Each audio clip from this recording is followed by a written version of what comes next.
আউযুবিল্লাহি মিনাশ শাইতানির রাজিম। বিসমিল্লাহির রহমানির রহিম। আগামী 28 মে ঈদুল আজহা উপলক্ষে ধনবাড়ী পৌরবাসীকে জানাই ঈদ মোবারক এবং সবার কাছে অনুরোধ রইল যে আপনারা অনাবিল শান্তি শৃঙ্খলা ভাবে এই ঈদ উদযাপন করবেন। সাথে সাথে আমাদের মাননীয় মন্ত্রী মহোদয় এবং ফকির মাহবুব স্বপন এমপি মহোদয়কে জানাই ঈদ মোবারক, ঈদের শুভেচ্ছা।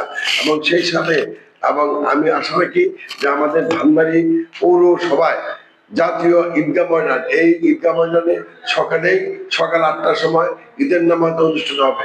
সেখানে মাননীয় মন্ত্রী মহোদয় ঈদের নামাজ আদায় করবেন। আপনারা সকালেই সেই নামাজে অংশগ্রহণ করবেন, অংশগ্রহণ করে তার সাথে শুভেচ্ছা বিনিময় করবেন এবং পৌরবাসীকে এই ঈদের নামাজ হিসাবে নিয়ে যাওয়ার জন্য আপনাদের আগাম দাওয়াত দিয়ে রাখলাম এবং ঈদ মোবারক। আপনারা সকালে সেখানে উপস্থিত হয়ে মন্ত্রী মহোদয়কে স্বাগত জানান। ধন্যবাদ। আসসালামু আলাইকুম।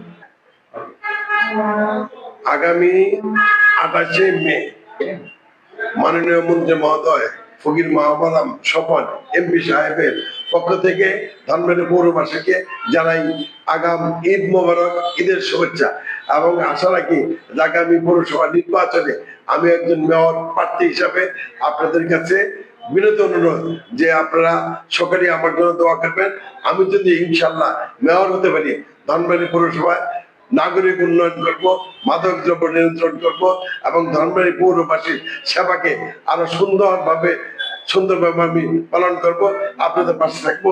সুখ দুঃখে যত সমস্যায় থাকুক সকল সমস্যা আমি আপনাদেরকে সাথে নিয়ে সমাধান করব। সকলকে ধন্যবাদ জানিয়ে আমি এখানে শেষ করছি। আসসালামু আলাইকুম।